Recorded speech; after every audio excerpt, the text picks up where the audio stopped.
먹고만 살다 죽으면 그것은 사람이 아니라 금수지요. 조상이 벌어놓은 밥, 그걸 그대로 받은 남편의 그 밥을 또 얻어먹고 있는 것은 우리 집 개나 마찬가지지요. 자식이란 모체의 살점을 떼어가는 악마다. 내 몸이 불꽃으로 타올라 한 줌 재가 될지언정 언젠가 먼 훗날 나의 피와 외침이 이 땅에 뿌려져 우리 후손 여성들은 좀 더 인간다운 삶을 살면서 내 이름을 기억할 것이라. 안녕하세요. 강혜영의 친절한 역사 이야기 114번째입니다. 오늘 강연의 제목은 100년을 앞서간 신여성 나혜석입니다. 제가 신여성이라고 표현했습니다. 이 당시에는 이런 여성을 신여성이라고 이야기를 했어요. 그럼 신여성이 어떤 의미일까요? 구한말에서 일제강점기까지 신식 교육을 받은 여성들을 신여성이라고 합니다. 혹은 한 인간으로서 자기 주체성을 진지하게 고민하기 시작한 근대의 여성들을 일컫는 말이죠. 그런데 이 신여성이란 말은 우리가 만들어낸 말은 아닙니다. 어디에서부터 시작된 말인가? 영국에서부터 시작된 말입니다. 영국의 여성들이 우리도 바지 입게 해달라, 우리도 투표권 달라 라면서부터 목소리를 높이기 시작한 여성들을 일컫기 시작한 것이 신여성이라는 표현이었습니다.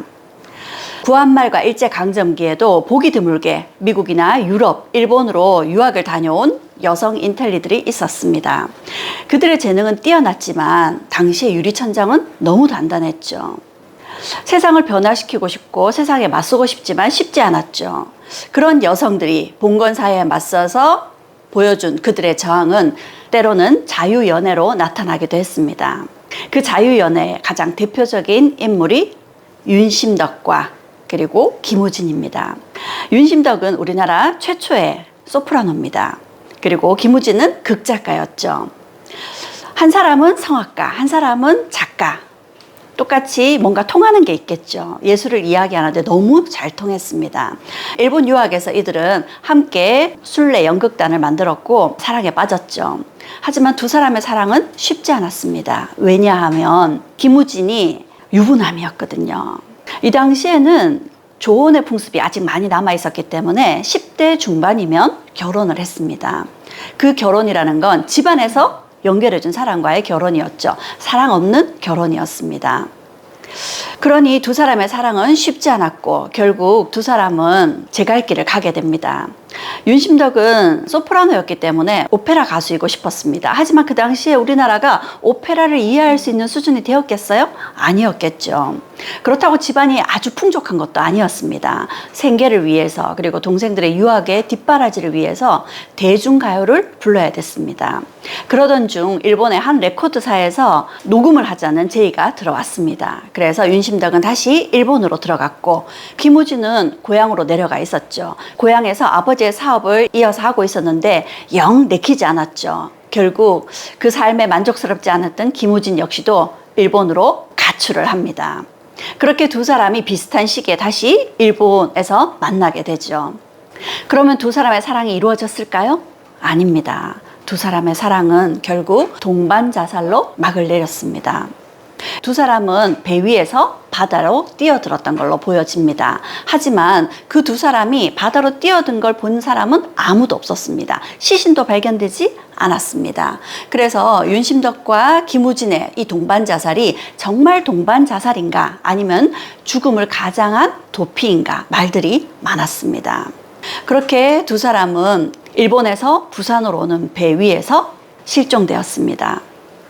그리고 윤심덕은 일본에서 녹음을 했죠. 그 녹음을 다 끝내고 나서 윤심덕이 한 곡을 더 녹음하고 싶다고 제안을 합니다. 그렇게 녹음된 곡이 사해 찬미입니다. 그 사해 찬미는 윤심덕의 마지막 곡이 되었죠. 윤심덕의 자살 소식에 사해 찬미가 들어가 있는 레코드판은 그야말로 불티나게 팔렸다고 합니다. 이 사해 찬미라는 노래의 가사는 윤심덕이 직접 지은 가사입니다.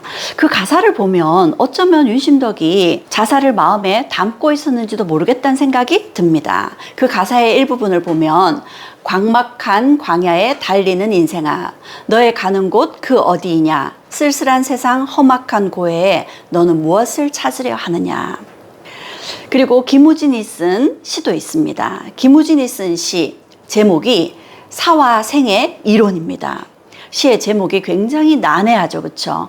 이 시의 시작과 끝부분을 보면 왜 살고 있어? 죽으려고. 당신은 지금 살고 있어? 아니요. 그러나 죽음을 바라고 있어. 참으로 살려고. 그 역시도 어쩌면 죽음을 예언하는 듯한 시를 지었던 거죠. 이러한 두 사람의 사랑, 비극으로 끝난 이 사랑은 많은 사람들의 기억에 남고 잊혀지지 않았습니다. 그래서 드라마로도 만들어졌고 뮤지컬로도, 그리고 지금은 연극으로도 상영이 되고 있습니다. 이렇게 신여성으로서 세상에 맞서기 위해서 자유연애를 보여주었던 또 한 명의 신여성이 있습니다. 오늘의 주인공 나혜석입니다. 나혜석에게는 3년 동안 끈질기게 결혼해 달라고 프로포즈를 하는 남자가 있었습니다. 그 사람을 사랑하진 않았지만 결국 그 사람과 결혼을 해야 되겠다는 생각을 하고 나혜석은 그에게 파격적인 결혼 조건을 제시하게 됩니다. 도대체 어떤 결혼 조건이었을까요? 그리고 그 결혼은 그 당시 굉장히 큰 이슈가 되었습니다. 왜냐하면요, 한국 최초의 청첩장이 동아일보에 실렸습니다. 지금은 결혼하면 청첩장이 당연한 일이지만 그 당시에는 청첩장이라는 거 만들지 않았거든요. 그런데 이거를 그냥 만든 것이 아니라 신문에 실은 겁니다. 신문의 내용을 보면 삼가 아래입니다. 4월 10일 정동 예배당에서 결혼식을 거행해야 할 것이니 그날 행차에 자리를 빛내주기 바랍니다. 신랑은 교토제국대학 출신의 법학사 변호사 김우영이고 신부는 도쿄 여자미술학교 출신의 나혜석 양입니다. 이렇게 광고까지 싣고 대대적인 결혼식을 치렀던 거죠. 그 결혼식 사진이 지금도 남겨져 있습니다. 김우영과 나혜석의 결혼식 모습입니다. 당시 굉장한 이슈가 되었겠죠. 더 놀라운 것은 나혜석이 제시했던 파격적인 결혼 조건이었습니다. 첫 번째, 일생을 두고 지금과 같이 나를 사랑해 주시오 하고 요구합니다. 나만 사랑하라는 얘기겠죠. 그 당시에는 남자들이 지위가 좀 있고 부가 좀 있다고 하면 여러 명의 첩을 거느리는 것이 보통이었습니다. 그런데 이렇게 얘기한다는 것은 첩을 두지 말란 얘기겠죠. 결혼 조건 두 번째는 그림 그리는 것을 방해하지 마시오라는 겁니다.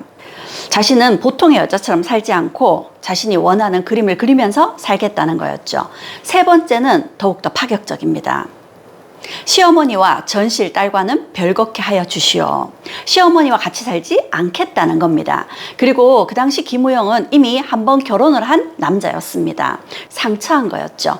부인이 먼저 죽고 딸이 하나 있었습니다. 그런데 나혜석은 시어머니와도 같이 살지 않겠다.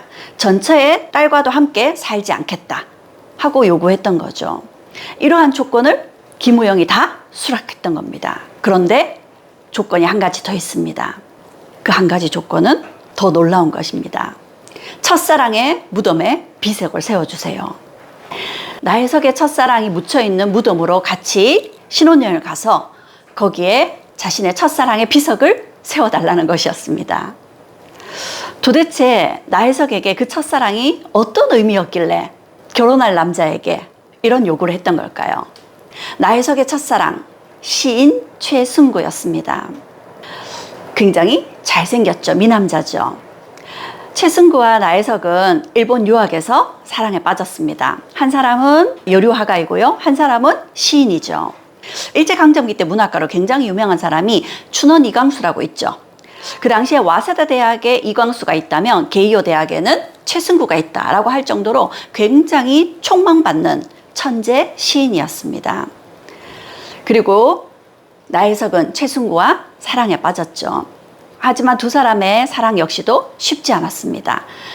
최승구 역시도 이미 결혼을 한 유부남이었거든요.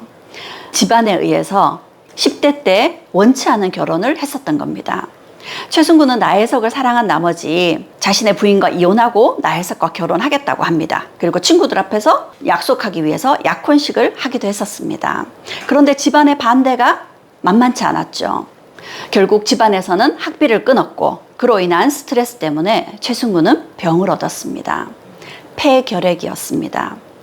병이 점점 심해지고 그래서 그는 결국 고향으로 돌아가서 요양을 해야 됐습니다. 그의 건강이 더 악화됐다는 소식을 듣고 나혜석이 그의 고향을 찾아갔습니다. 최승구의 고향은 전라도 고흥입니다. 거기까지 가서 최승구를 만나고 간호를 해주고 돌아왔는데 그 다음날 최승구가 숨을 거두었습니다.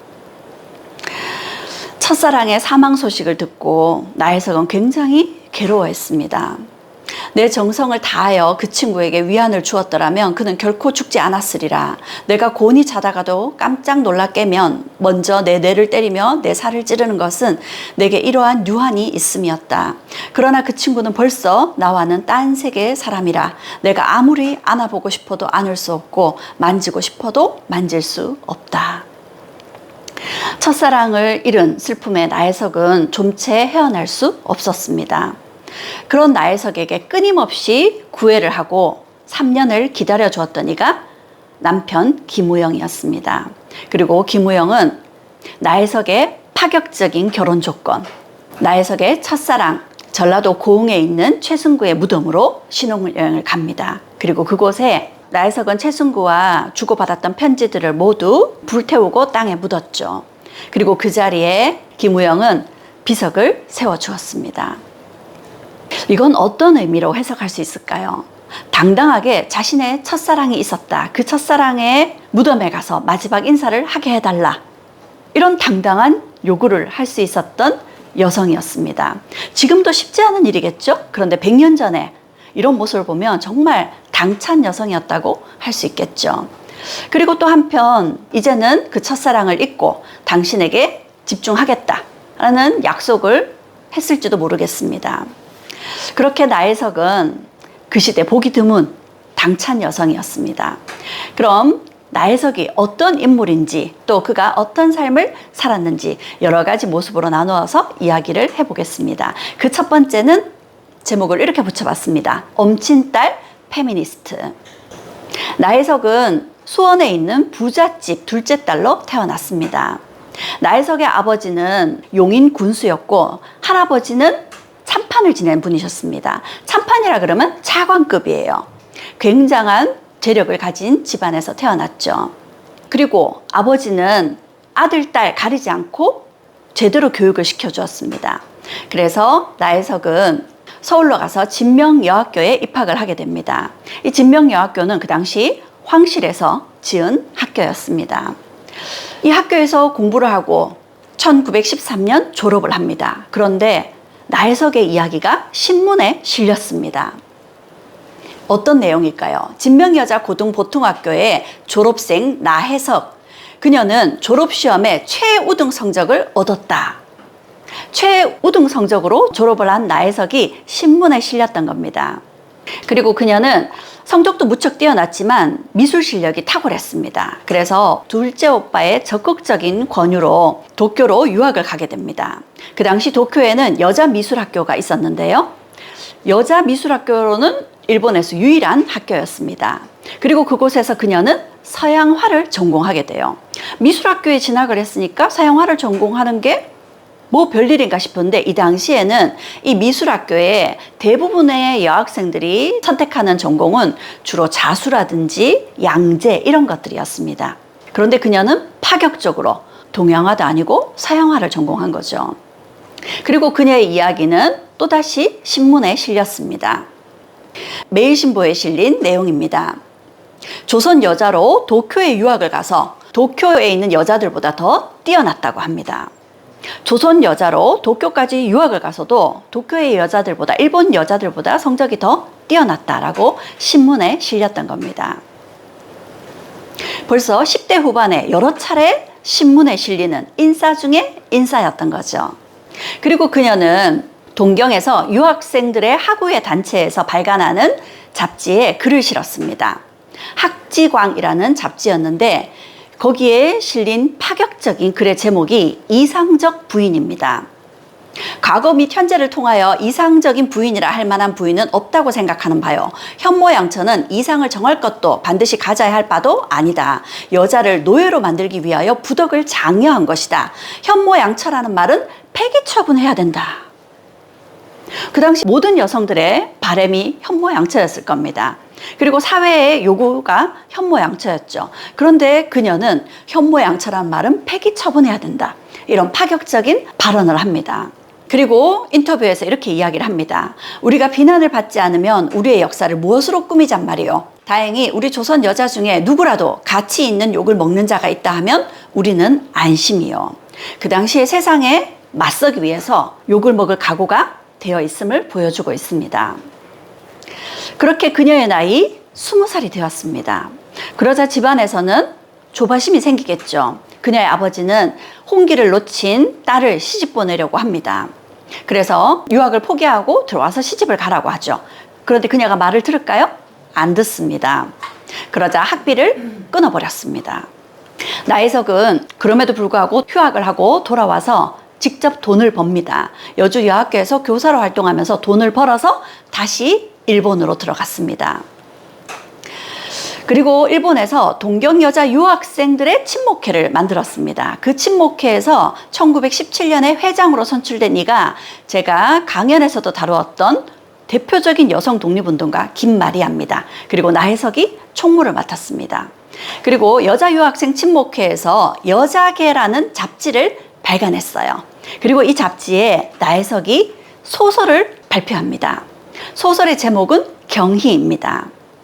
그런데 이 소설 역시 파격 그 자체입니다. 첩이 있는 것도 배우지 못한 까닭이고 그것으로 속을 썩이는 당신도 알지 못한 죄이에요. 그러니까 여편내 두고 첩을 얻지 못하게 하는 것도 가르쳐야만 합니다. 그 당시에 첩을 두는 것은 아주 보편적인 일이었습니다. 아무도 첩을 두지 말아야 된다라는 걸 입에 올리기 불편해하는 상황이었습니다. 그런데 그녀는 이런 축첩 제도에 정면으로 맞섰던 거죠. 소설 경희는 최초의 페미니즘 문학이라고 봐도 될 겁니다. 소설 경희에서는 신여성이 구여성을 설득하면서 스스로 자아를 찾아가는 과정을 이렇게 묘사를 하고 있습니다. 신여성과 구여성이 대화를 나누고 있는 모습이에요. 구여성이 이렇게 얘기합니다. 계집애라는 것이 시집가서 아들, 딸 낳고 시부모 섬기고 남편 공경하면 그만이니라. 그러자 신여성이 그것은 옛날 말이에요. 계집애도 사내와 같이 돈도 벌 수 있고 사내와 같이 벼슬도 할 수 있어요. 사내가 하는 것은 무엇이든지 하는 세상이에요. 그러자 구여성이요. 좋은 집에 시집 가면 좋은 옷에 생전 배불리 먹다 죽지 않겠니? 이렇게 이야기를 합니다. 그러자 신여성이 먹고만 살다 죽으면 그것은 사람이 아니라 금수지요.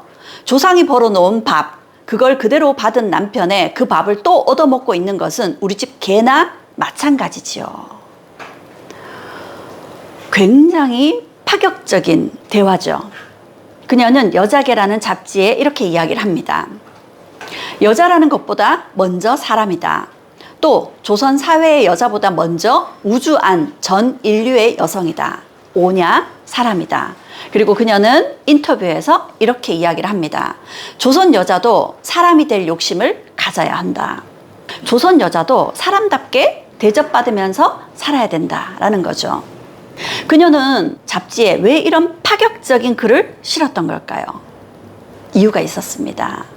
그녀의 아버지 때문이었죠. 그녀의 아버지 나기정은 앞서 말씀드렸다시피 아들, 딸 똑같이 교육을 시켜주었습니다. 그 말은 굉장히 깨어있는 사람이다 이렇게 보여줄 수 있을 텐데요.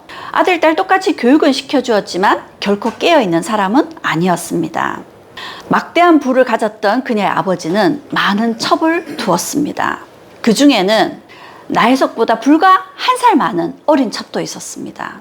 그리고 그 첩들을 호적에 올렸습니다. 그러니 나혜석의 어머니가 한평생을 얼마나 소가리를 하면서 살았겠어요. 그리고 어머니가 그렇게 고통스러운 삶을 살았던 것을 나혜석이 다 보고 자랐던 겁니다. 아버지가 깨어있는 면도 있지만 여전히 봉건적인 가부장적인 면도 있다는 걸 또 잘 보여주는 것이 나혜석이란 이름은 그녀가 고등학교 때 진명여학교를 다닐 때 지은 이름입니다. 나혜석의 어릴 적 이름은 나애기였습니다. 나참판댁의 애기씨라는 뜻이에요. 나혜석의 여동생 이름은 나갓난이었습니다. 나참판댁의 갓난아이다 라는 뜻이죠.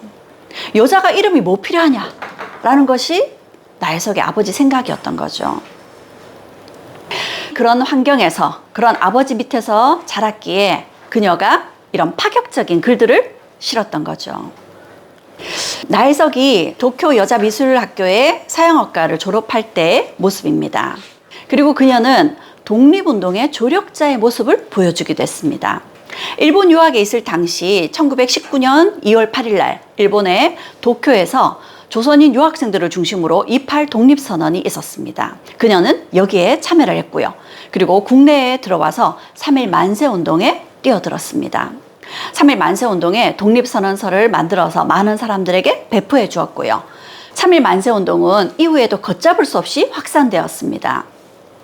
특히 이화학당의 학생들을 중심으로 3월 25일 만세 사건이 있었는데 그 만세 사건에 여성 독립운동가로 대표적인 인물들인 김마리아, 황애시덕, 박인덕, 그리고 나혜석 등이 이 만세 사건을 주도를 했습니다.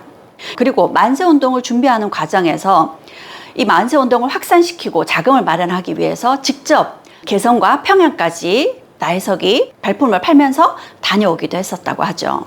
결국 이 일로 이들은 체포되었고 나혜석은 서대문 형무소에 수감되었습니다. 그리고 5개월간 옥고를 치르고 나와야 되었죠. 그녀가 만세운동을 이끈 주동자라는 정확한 증거가 없었기 때문에 풀려났고 그녀가 방면되는데 김우영이 여러 가지 도움을 주었기 때문에 그녀가 김우영에게 또 마음을 열었는지도 모르겠습니다. 김우영과 결혼한 그녀는 1921년 단둥으로 옮겨가게 됩니다. 그녀의 남편이었던 김우영이 변호사로 벌이가 시원치 않아서 일본 영사관의 부영사로 일하게 되었던 거죠. 이 단둥이라는 곳은 중국 땅에서 우리나라로 들어올 때 반드시 거쳐야 되는 곳이었습니다. 중국 각지에서 활동하고 있던 독립운동가들, 특히 의열단원들은 국내에서 폭탄 테러를 하기 위해서는 무기와 폭탄을 몰래 들여오기가 쉽지 않았습니다. 그런데 그런 의열단원들을 숨겨주기도 하고 그 폭탄을 숨겨주기도 하고 그 폭탄이나 무기를 단둥을 통과해서 국내로 들여올 때 나혜석의 남편 김우영이 영사관의 부영사잖아요. 그러면 영사관에 표시를 붙여주면 일본의 감시를 피해서 무기를 들여올 수 있었습니다. 이런 것들을 여러 가지로 도와주었던 거죠. 이런 부분을 본다면 나혜석이 우리나라 독립운동에 기여한 바가 일정 부분 있다고 볼 수 있습니다. 이러한 나혜석의 독립운동의 조력 활동들은 훗날 의열단원이 모든 것들을 증언하기도 했습니다. 그리고 밀정이란 영화 다들 보셨죠? 그 밀정이 황옥 사건이라는 사건을 모티브로 한 거였는데 그 당시에 의열단원들이 무기를 들여오는데 결정적으로 도움을 주었던 것이 나혜석이었습니다. 하지만 의열단원들은 비밀리에 이런 일들을 하기 때문에 그에 대한 증거를 찾아내기가 쉽지 않습니다. 그래서 나혜석이 독립운동의 조력자로서 여러 가지 활약을 했다라는 것을 증명할 바가 없는 거죠. 그래서 우리나라 보훈처에서는 아직 나혜석을 독립유공자로 인정해주지 않고 있는 상황입니다. 그리고 훗날 나혜석의 남편이 친일 행적을 보이게 되고 또 그녀가 일본 영사관에서 근무하는 남편과 함께 호의호식한 부분들이 있기 때문에 독립운동가로 인정하는데 논란이 있습니다. 그녀의 또 다른 삶은 여류 서양 화가로서의 삶입니다. 그녀는 거의 최초의 여류 서양 화가로 굉장한 명성을 얻게 됩니다. 여류 서양 화가로 개척자와 같은 삶을 살았던 거죠. 결혼 직후에 찍은 가족 사진입니다. 제일 왼쪽에 있는 모습이 나혜석, 그리고 그 옆이 남편 김우영입니다. 그리고 그 옆에 있는 이가 나혜석을 후원해주고 나혜석을 아꼈던 둘째 오빠이죠. 결혼 직후의 신혼 시절의 모습입니다. 나혜석은 결혼을 하고도 여전히 그림을 그리기를 원했습니다. 그런데 결혼한 지 5개월 만에 덜컥 아기가 생겼습니다. 그러면 자신이 그리고 싶은 그림에 집중하기가 쉽지 않겠죠. 그런데도 나혜석은 그림을 포기할 수 없었습니다. 그래서 점점 배가 불러옴에도 불구하고 그림을 그리기 시작했죠. 그리고는 전시회를 열었습니다. 최초의 여성 서양 화가의 개인전이었습니다. 전시회는 성황리에 이루어졌고 또 이 전시회 기간 동안 무려 5,000명이 다녀갔다고 합니다. 그리고 그녀의 전시는 신문에 실리기도 했습니다. 약 6, 70점을 전시를 했는데 그 중에 약 20여 점이 판매가 되었다고 합니다. 신문에서는 여자로서 전람회를 열기는 나혜석 여사가 조선에서 처음이다 라면서 기사를 냈습니다. 그녀의 작품은 높은 값에 판매가 되었는데요. 그 중에서도 신춘이라는 제목의 그림이 무려 350원에 판매되었다고 합니다. 350원에 판매되었다면 지금 돈으로 환산하면 어느 정도일까요? 그만큼은 아니고요. 3천만 원이 넘습니다. 첫 전시회 때 이 정도면 성공적이었던 거죠. 전시를 끝내고 그녀는 첫째 아이를 출산하게 됩니다. 딸이었습니다. 그녀는 딸에게 김나열이라는 이름을 지어주었습니다. 열은 기쁠 열자입니다. 그런데 김나열 이름이 뭔가 또 다른 의미가 있는 것 같지 않나요? 남편의 성인 김, 나혜석의 성인 나. 지금도 우리가 간혹 아버지와 어머니의 성을 모두 따서 쓰는 사람들이 있죠. 그런데 벌써 100년 전에 나혜석은 자신의 딸 이름에 남편의 성과 자신의 성을 따서 이름을 지어주었던 거죠. 그리고 이렇게 아이를 낳은 나혜석은 출산을 하고 육아를 하는 과정에서 큰 충격을 받았습니다. 그래서 그녀가 쓴 글이 있습니다. 그 글의 제목은 모된 감상기입니다. 엄마가 된 감상기라는 뜻이죠. 여성에서 엄마의 삶으로 갑자기 바뀌게 되면서 그녀가 느꼈던 모든 느낌과 과정들을 글로 표현을 했습니다. 그런데 그 글이 굉장히 또 파격적입니다. 기쁘기는커녕 수심에 쌓일 뿐이요. 책임 면하려고 시집가라고 강권하던 형제들의 소위가 괘씸하고 감언일설로 너 아니면 죽겠다 하던 남편은 원망스럽고 한 사람이라도 어서 속히 생활이 안정되길 희망하던 친구님네 내 몸 보니 속 시원하겠소 하며 들이대고 싶으리 많지 양만 났다. 무슨 뜻이냐면 여성에게 출산은 굉장히 두렵습니다. 그런데 그 출산은 생각했던 것보다 더 큰 고통이었던 거죠. 모된 감상기에 실려있는 또 다른 내용을 볼까요? 어머니 나 죽겠어. 여보 그대 나 살려주어. 내 심히 애걸하니 옆에 팔짱 끼고 섰던 부군 참으시오 하는 말에 이놈아 듣기 싫다. 내 악쓰고 통곡하니 이내 몸 어이타가 이다지 되었던고. 출산의 고통을 이렇게 표현하고 있는 겁니다. 나혜석은 괴로워 죽겠는데 고통스러워 죽겠는데 옆에서 남편이 참으시오 했던 거죠. 그렇게 힘든 출산의 과정이 끝이 났습니다. 그러면 고통은 끝났을까요? 아닙니다. 또 다른 고통이 기다리고 있었던 거죠. 이다지 견딜 수 없는 고통이 몇 개월이나 계속되니 심신의 피곤이 극도에 달하여 정신엔 광증이 바라고 몸에는 종기가 끊일 새가 없었다. 무엇 때문에 지금 이렇게 필요한 걸까요? 육아 때문입니다. 아이가 밤새 자지 않고 보채고 아이를 케어하는 게 쉽지 않았던 거죠. 저 역시 출산을 겪으면서 18시간 진통을 하고 결국 수술해서 아이를 낳았습니다. 아이는 수술을 했지만 모유를 먹여야 되겠다는 생각이 컸는데 그것 또한 쉽지 않더군요. 그걸 전몸살이라고 하나요? 네, 모유를 먹이기까지 출산 못지않은 고통을 겪었었습니다. 그 당시 저 역시도 큰 배신감이 들더라고요. 출산만 하면 끝인 줄 알았더니 그게 아니었던 거죠. 그리고 아이는 낮과 밤이 바뀌어서 밤이면 울며 보채였습니다. 엄마에게 가장 힘든 육아가 잠을 자지 못하는 거죠. 잠을 자지 못하니까 피로가 누적이 됩니다. 그리고 호르몬의 작용으로 우울증이 심하게 오기도 하죠. 나혜석도 그랬던 것 같습니다. 나혜석이 출산과 육아의 고통에 결국 이런 표현을 합니다. 자식이란 모체의 살점을 떼어가는 악마다. 이런 표현은 그 당시 정서에 받아들이기 쉽지 않았습니다. 이런 글을 실은 나혜석은 많은 사람들의 지탄을 받을 수밖에 없었겠죠. 그러자 백결생이라는 남자가 나혜석의 글에 반박하는 글을 실었습니다. 물론 임신이라는 것은 두려운 사실이요. 그리 편한 일은 아니다. 그러나 결혼 그 자체부터 부인하고 회피하기 전에는 임신은 불가피한 것이다. 그뿐만 아니라 원래 임신이라는 것은 여성의 거룩한 천직이니 여성의 종기가 여기에 있고 여성이 인류에게 향하여 이행하는 최대 의무의 한 가지인 것을 자각하여야 할 것이다. 마치 나혜석을 비롯한 여러 여성을 가르치는 듯한 이런 표현에 나혜석이 또 반박을 했습니다. 나혜석은 백결생에게 답함이라고 반박글을 실었습니다. 과연 마치 구름 속에 있는 양반에게 너희는 왜 흙을 밟고 다니느냐 하는 비방을 받는 격이 되었다. 백결생시에 임신이라는 것은 그리 편한 일이 아니다라는 문구를 보면 백씨가 능히 알지 못한 사실을 아는 채 하려는 것이 용서치 못할 점이다. 여성의 출산이 얼마나 힘든 일인지 남자들은 겪어보지 않으면서 이렇게 말한다는 거죠. 그것이 용서할 수 없는 점이다 하면서 반박글을 실었습니다. 그렇게 출산과 육아는 쉽지 않았습니다. 하지만 시간이 지나면 지날수록 아이가 커가는 모습에 그 고통은 조금씩 행복으로 바뀌어 갔습니다.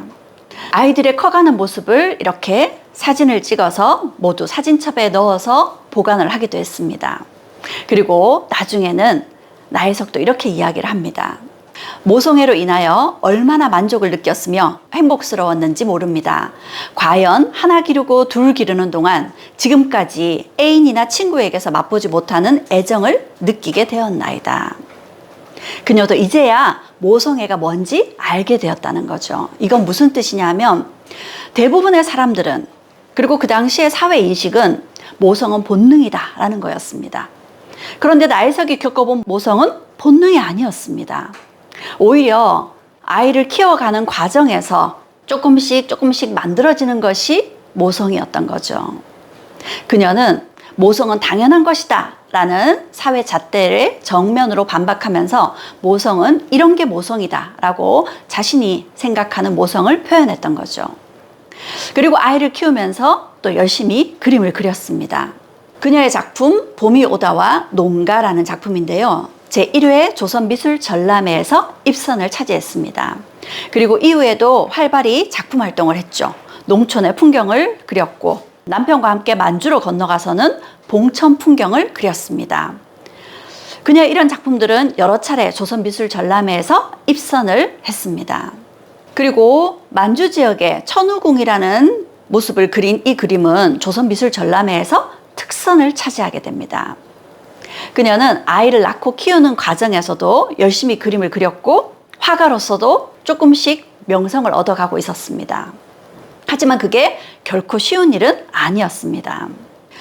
나는 결코 가사를 범연히 하고 그림을 그려온 일이 없습니다. 내 몸에 비단 옷을 입어본 일이 없었고 1분이라도 놀아본 일이 없었습니다. 그렇게 아이를 키우고 집안일을 하고 그림을 그리는 일 모두 열심히 했었던 거죠. 뭐든 이렇게 바깥에서도 안에서도 열심히 하는 이런 여성들을 우리는 커리어 우먼 혹은 슈퍼 우먼이라고 이야기를 하죠. 그런데 그 슈퍼 우먼의 삶이 쉽지 않습니다. 그녀 역시도 마찬가지였습니다. 점점 그림 실력이 늘지 않았고 자신이 원하는 그림이 그려지지 않았습니다. 육아에 따른 피로감과 스트레스 때문이었죠. 나의 그림은 기교에만 조금씩 진보될 뿐이요. 아무 정신적 진보가 없는 것 같은 것이 자기 자신을 미워할 만치 견딜 수 없이 괴로운 것이었다. 이렇게 표현했습니다. 그렇게 힘든 나날을 보내고 있던 나혜석에게 엄청난 기회가 찾아왔습니다. 1927년이었는데요. 그녀의 남편이 세계 여행을 제안했습니다. 그녀의 남편 김우영은 일본 외무성에서 근무를 하면서 중국 단둥에 파견돼 있었죠. 중국 단둥에서 파견 근무를 했던 공로로 세계 여행 기회가 주어졌던 거죠. 그리고 그 기회를 부인에게 함께 가자고 제안을 했던 겁니다. 그런데 그 당시 나혜석의 상황이요. 이남 일녀 세 아이의 어머니였습니다. 31살에 남편을 따라 세계 여행을 간다? 쉬운 일은 아니죠. 주변에서 다들 만류를 했습니다. 그런데 나혜석은요, 기운 있고 희로애락의 감정이 칼날 같은 때 떠나야지 늙어서 내 꼴 남 구경시키러 다니겠는가 하면서 세계 여행을 떠나기로 합니다. 제가 알고 있는 여행사 대표님이 이렇게 이야기를 하더라고요. 여행은 가슴 떨릴 때 가야지 다리 떨릴 때 가면 안 된다고요. 그렇게 그녀는 남편과 세계 여행길에 나섰습니다. 무려 1년 8개월의 여정이었습니다. 10여 개국을 다니면서 수십 개 도시들을 다녔습니다. 그 중에 그녀를 가장 매료시켰던 도시가 어디일까요? 나혜석이 서양 화가잖아요. 프랑스 파리였습니다. 그녀는 프랑스 파리에 매료되어서 그곳에서 약 6개월을 머물면서 그림 공부를 합니다. 파리에 있을 때의 나혜석의 모습입니다. 그녀는 세계 여행을 떠날 때 헤어스타일도 단발로 잘랐죠. 그리고 프랑스 곳곳을 다니면서 그림을 그렸습니다. 파리의 풍경들을 담았죠. 프랑스에는 그 당시 이름난 화가들이 꽤 있었습니다. 우리가 인상파 화가라고 하기도 하고요, 야수파라고 하기도 하죠. 그런 화가들의 영향을 많이 받았습니다. 그녀는 프랑스의 풍경들을 그림으로 그리면서 그녀의 화풍도 조금씩 달라지기 시작했습니다. 뭔가 색채가 강하고 힘 있어지기 시작했고, 또 한편 밝아지기도 했죠. 그녀의 자화상과 남편의 초상화를 그리기도 했습니다. 프랑스에서 그림을 그리면서 그녀는 매우 만족스러웠습니다. 이제야 정말 서양화에 눈이 떠지는 듯 합니다. 그래서 옛날에는 헛일을 한 것 같아요. 헛그림을 그린 듯 후회가 됩니다. 그렇게 1년 8개월의 세계 여행을 돌고 그녀는 돌아왔습니다. 그 여행길에 넷째 아이를 가졌거든요. 돌아와서 넷째를 출산했습니다. 얼마나 행복했을 세계 여행이었을까요? 그런데 그녀의 세계 여행은 행운이기도 하지만 비극의 시작이었습니다. 나혜석의 또 다른 이야기는 경성 스캔들 이혼 고백서입니다. 그녀가 여행에서 돌아온 후 1931년 그녀의 남편은 나혜석에게 이혼을 요구했습니다. 왜냐하면요, 나혜석이 프랑스 파리에서 그림을 공부하겠다고 6개월을 머물 때 남편 김우영은 법을 공부하겠다고 독일에 가 있었습니다. 두 사람이 떨어져 있으면서 김우영이 그 당시 프랑스의 파리에 와 있던 우리나라 독립운동 민족 대표이기도 한 최린에게 자신의 부인을 좀 부탁한다라고 소개를 시켜줬던 거죠. 여기에 있는 이가 최린입니다. 그런데 나혜석이 그만 최린과 사랑에 빠져버렸던 거죠. 최린은 3.1 만세운동의 33인의 천도교 대표이기도 합니다. 그는 글씨도 잘 쓰고 그림도 잘 그렸다고 합니다. 그리고 굉장히 매력적인 남자였나 봅니다. 나혜석의 남편 김우영이 나혜석보다 무려 10살이 많습니다. 그런데 최린은 무려 18살이 많아요. 그런데 그런 최린과 사랑에 빠졌던 거죠. 두 사람이 대화가 너무 잘 통했습니다.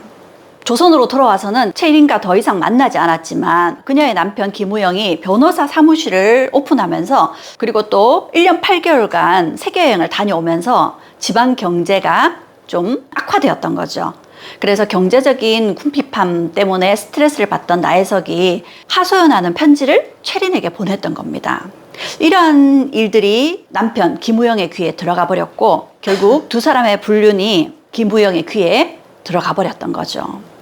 김우영은 그녀에게 이혼을 요구했고 나혜석은 이혼할 수 없었습니다. 왜냐하면요, 4명의 아이들이 있잖아요. 그래서 남편에게 매달렸습니다. 하지만 남편은 이혼하지 않으면 간통죄로 고소하겠다고 했습니다.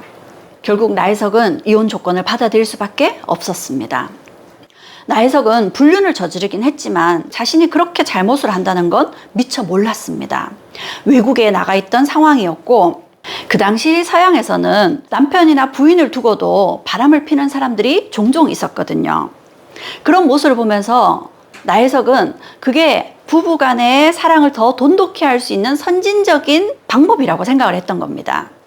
나혜석의 변명이라고 해야 될까요? 이렇게 이야기를 합니다. 나는 결코 남편을 속이고 다른 남자 최린을 사랑하려고 했던 것은 아니었나이다.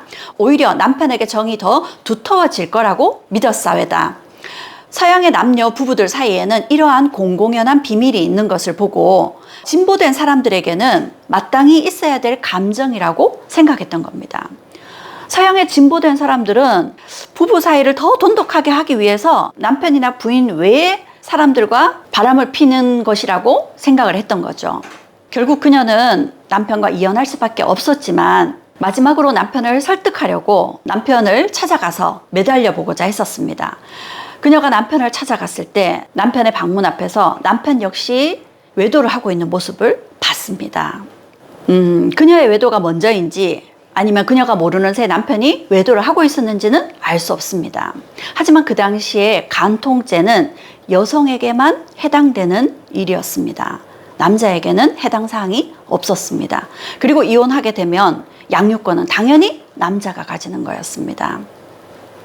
그렇게 나혜석은 양육권도 빼앗긴 채 남편에게 이혼을 당해야 됐습니다.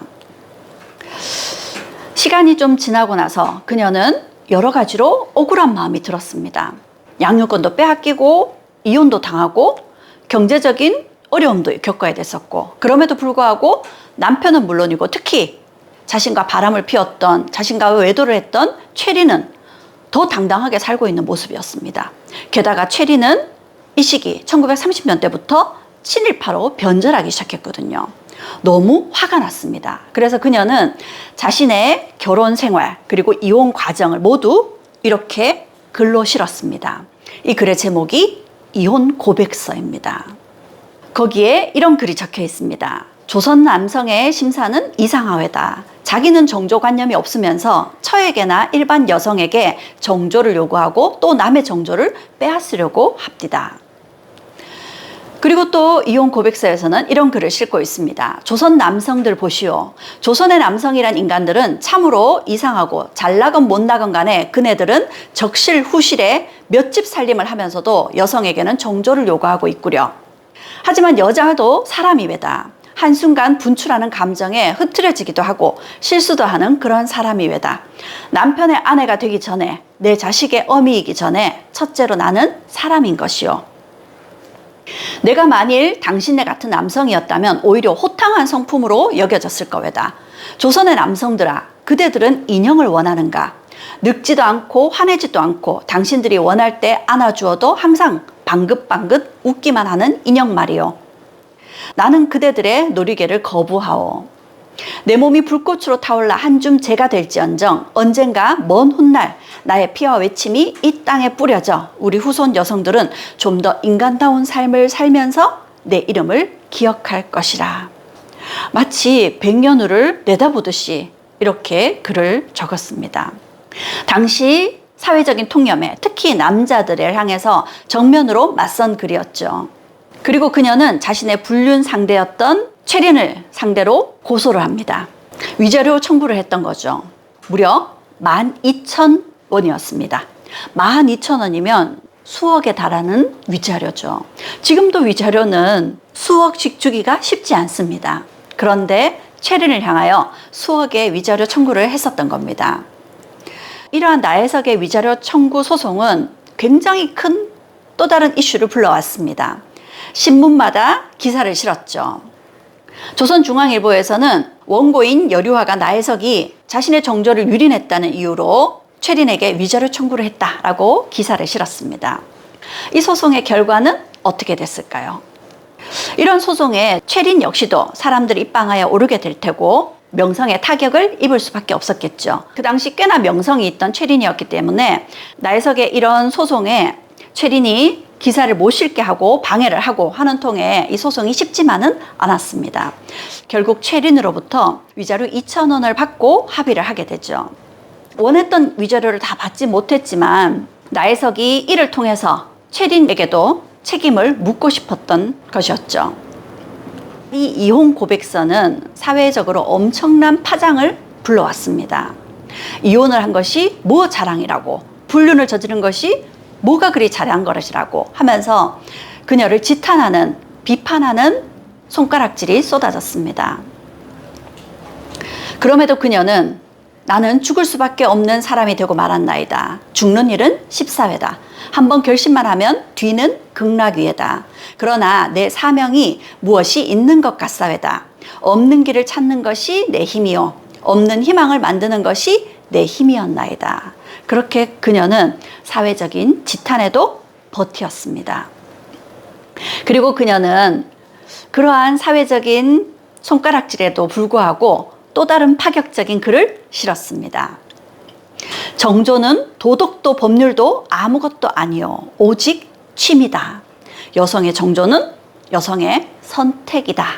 자유다. 라는 뜻입니다. 그 당시 100년 전의 발언으로는 엄청난 파격 그 자체인 거죠. 이런 그녀의 생각은 그 전부터 있었던 생각이었습니다. 이혼 고백서를 발표하기 전부터 그녀는 우애 결혼 혹은 시험 결혼이라는 제목의 글을 실었었습니다.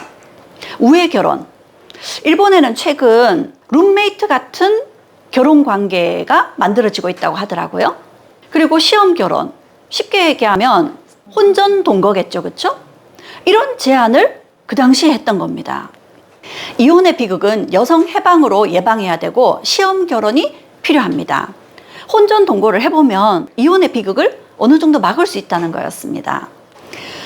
그녀는 결혼하는 목적은 한 명의 지아비 혹은 아내를 얻는 데 있겠지요. 자녀는 그 부산물에 불과한 것인 줄 압니다. 지금 이런 부분들이 많죠. 자녀를 낳지 않는 딩크족들이죠. 그렇게 그녀는 사회적인 지탄에도 사람들의 손가락질에도 불구하고 이런 파격적인 글들을 발표하고 또 한편 열심히 그림을 그리기도 했습니다. 그녀가 프랑스 유학에서 봤던 파리 클리니 박물관의 한 모습을 그린 작품입니다. 이 정원이라는 작품은 조선미술 전람회에서 특선이라는 큰 쾌거를 거두었습니다. 그리고 그녀는 화가로서 반드시 성공을 거둬야 되겠다는 생각에서 열심히 그림을 그리기 시작했죠. 1933년에 손주교라는 작품입니다. 그리고 수원의 서호를 그린 작품이죠. 그리고 환영전의 작약이라는 작품입니다. 그녀의 작품들을 보면 때로는 마음이 불안한 듯 하기도 하지만 또 한편으로는 마음을 편안히 하고 노력하려는 모습이 작품에 잘 드러나고 있습니다. 그리고 또 그녀의 대표작이라고 할 만한 무휘라는 작품입니다. 그 당시의 그림으로는 꽤나 파격적인 작품이라고 할 수 있겠습니다. 그렇게 그녀는 열심히 작품 활동을 했고 드디어 1935년 개인전을 열었습니다. 그런데 이번에 개인전은 성공을 거두지 못했습니다. 무엇 때문이겠어요? 의전 인식. 네, 그녀에게 쏟아진 많은 비판 때문이었죠. 사람들은 그녀의 작품을 외면하기 시작했고요. 그녀는 큰 상처를 받았습니다. 그러던 중 그녀가 작품 활동을 하던 작업실에 불이 나버렸어요. 그러면서 대부분의 작품들이 또 불에 타버렸습니다. 그녀는 많은 작품들을 남겼지만 사실 지금 남겨진 작품들은 몇 점 되지 않습니다. 그녀의 이런 파격적인 글들 때문에 그녀의 작품까지 사람들의 외면을 받고 비난을 받았던 거죠. 그럼에도 그녀는 좌절하지 않으려 노력했던 것 같습니다. 꽃은 지더라도 또 새로운 봄이 올 터이지. 그것이 기다리는 불가사의가 아니라고 누가 말을 할까? 그날을 기다린다. 그날을 기다린다. 라고요. 하지만 그녀에게 돌아선 사람들의 시선은, 비판은 좀 채 가라앉지 않았습니다. 결국 그녀는 정신적으로 스트레스가 커질 수밖에 없었고 몸도 뜻대로 되지 않았습니다. 점점 손이 떨리기 시작했고요. 몸이 굳어가기 시작했습니다. 손이 떨리니까 그림을 그리기가 쉽지 않았겠죠. 그리고 입까지 돌아갔습니다. 지금으로 얘기하면 파킨슨병에 걸렸던 거죠. 그녀는 그럼에도 삶의 끈을 놓지 않고 건강을 회복하기 위해서 절을 찾아다니기도 하고 때로는 자신을 끝까지 믿어주고 지켜주었던 작은 오빠 집에 가서 휴식을 취하기도 했습니다. 하지만 병세가 악화되었고 결국 요양원에 들어가야 됐습니다. 사람들의 따가운 시선을 견디는 것도 쉽지 않았습니다. 그런데 무엇보다 그녀를 힘들게 했던 것 중에 하나는 자식들을 볼 수 없다는 거였죠. 그러던 중 첫째 아이가 죽었다는 소식이 들려왔습니다. 그럼에도 불구하고 자식을 찾아갈 수 없었고 시댁에서도 그녀를 자식들과 만나게 해주지 않았고 자식들 역시도 어머니를 보려고 하지 않았습니다. 결국 그녀는 1948년 요양원에서 나와서 행방불명이 되었습니다. 그리고 그녀의 소식은 1949년 관보에 실렸습니다.